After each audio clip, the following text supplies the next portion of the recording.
temple. Aindra Prabhu was one of the first pujaris over there to serve Shri Radha Govinda. He served in the Washington DC temple, he served in the Chicago, Illinois temple, and many such places Aindra Prabhu has taken part, and as a pujari, as a cook, as many things, Aindra Prabhu had taken part in doing various sort of services, and whatever service Aindra Prabhu picked, Hare Krishna. Haribol.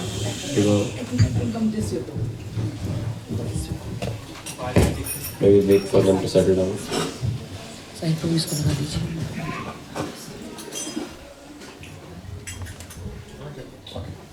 So we all know Aindra Prabhu as a very great kirtaniya, but Aindra Prabhu also was very great at doing every service that was given to him. He did great. Aindra Prabhu was a great cook. He would cook 32 preparations for his deities every single day. Aindra Prabhu was an excellent deity, dressing in deities, like Prabhu is not here. Durgam Prabhu was saying that Aindra Prabhu came up with various styles of dressing deities that one could not even imagine in the faintest of the minds. Sometimes some Brajvasis would see the deities and faint at how Aindra Prabhu dressed their deities. The mala that we put for the Lord, how does anybody put a garland on the Lord? We just do it this way, right? This is how we generally do it. Aindra Prabhu would put mala for the Lord like this. He would do it this way. And it would look so surprising. Many Brajvasis would say, how you can dress the Lord like that? So Aindra Prabhu says, that's my mood. And then the devotees of the Vrindavan temple also say, it's the mood of our pujari. Our pujari felt that the Radharani has to be dressed like this, and the Lord has to be dressed like that, and Balramji had to be dressed like that, and he would be dressed like that, and there would be no comments. And Aindra Prabhu was an excellent, not just at giving classes, his classes, I don't know, is there any clips you plan to show? Maybe. But his classes were like fire, right? Anybody who would sit in that class would either they would burn out of fear or would not go near Aindra Prabhu too close, right? So many of his early disciples would describe Aindra Prabhu as fire. If you stay some distance from fire, you'll feel warmth. But the more closer you go towards the fire, the more heat will develop. And they would say, if you are strong enough, if you go near Aindra Prabhu, your karmas would get burnt out and your true spiritual self will come. But if you are weak, you'll be burnt to ashes. Right? So he was a very strong devotee. Not just at giving class, even at listening to class. So if you gave a class in front of Aindra Prabhu and you said one thing wrong, then he would catch you and he would say, what is the reference for this? Where did you get this from? What are you trying to say? What are you trying to explain to us? So one such incident was that one of the devotees, was giving a class and he mentioned that we should chant the holy name of the Lord. Why should we chant the holy name of the Lord? Why should we chant the holy name of the Lord? Anybody? Nobody knows why we are chanting? Why are we doing kirtan? Huh? For Krishna's pleasure. Anybody else? For purification. Krishna's pleasure, purification. To request the Lord for service. That's it? To engage the senses. Kali Yuga Dharma. Anything else? So what if it's Kali Yuga Dharma? Who are you to follow the Dharma? Who are you to are you the flag bearers of Dharma? No.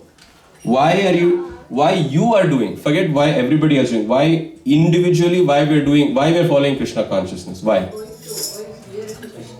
Going back home, back to Godhead. That is the whole purpose, that's the goal of life, right? So one of the devotees said, Prabhupada has given us so many things, he's given us the books, he's given us the kirtan, he's given us the prasadam, we will do our best. If we cannot go this lifetime, we'll go the next lifetime.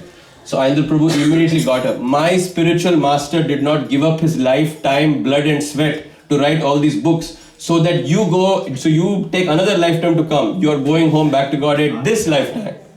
Right? After every program, what do we say? We say our Prema Dwani prayers, right? We say Jaya Vishnu Pad Parama. Aindra Prabhu would add something else in the end. Going home back to Godhead ki Jaya. In this very lifetime ki Jaya. As soon as possible ki Jaya. His Grace Aindra Prabhu ki Jaya. One thing Aindra Prabhu very much insisted. I'm just a postman. I'm just retelling you what I've heard and what I've said. in a kirtan, Aindra Prabhu was very particular about kirtan. He said if there are 3 kirtaniyas, right now there are many, but there are cases when they do 24-hour kirtan, there's only 3 kirtaniyas available. If there are 3 kirtaniyas, one should play mridanga, one should play harmonium and should sing, and one should play karta.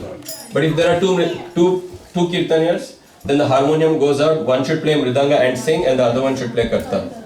And if that goes out, there's only one person, then that person should play mridanga and sing. That was his policy. So when the 24 hours kirtan was established and when devotees started coming to Vrindavan, which is where the 24-hour kirtan happens till date, he would come in the middle of night at 2 o'clock to check on the boys to see if they're doing properly. These boys are young, 17, 18-year-old, you know.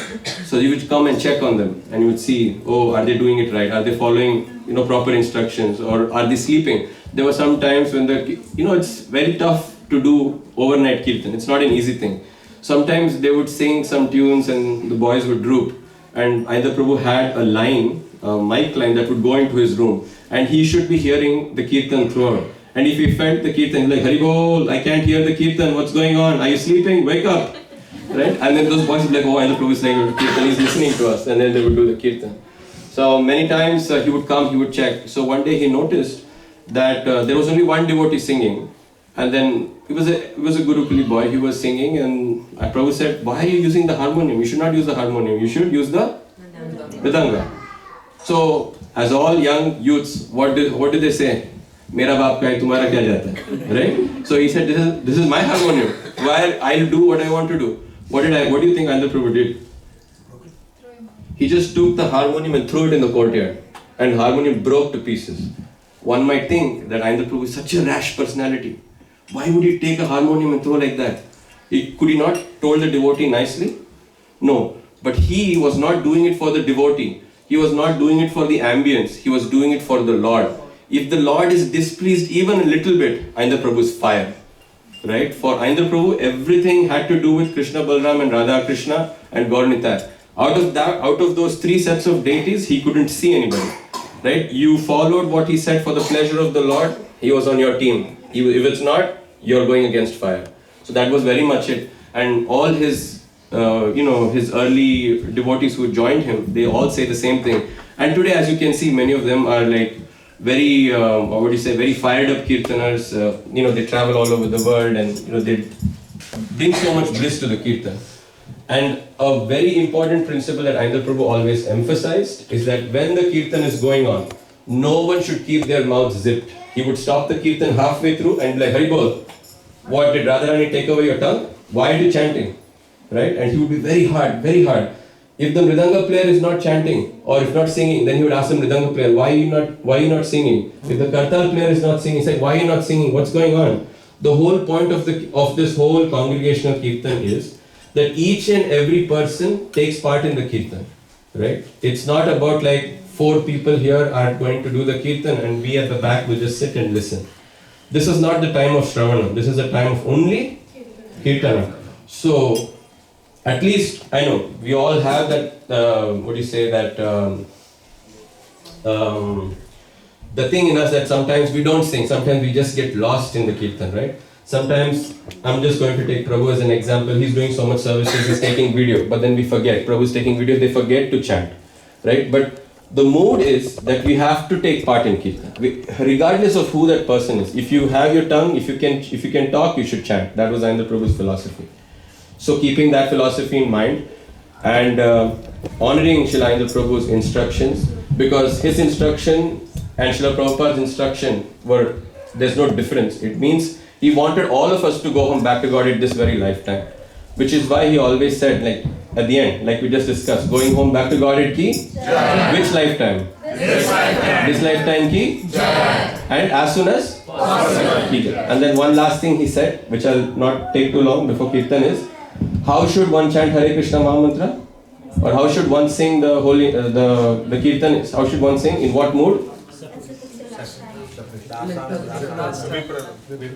Last time. Which last time? Today's last time, tomorrow's last time, day after tomorrow's last time? The moment that this Hare Krishna Mahamantra, after this, you're going to pass away. How would you chant like that? That mood you should chant. So that was Aindra Prabhu's mood. So let's all try to imbibe at least 0.0001% of that mood, and maybe we'll be able to follow in the Prabhu's footsteps. And the Prabhu ki Jai.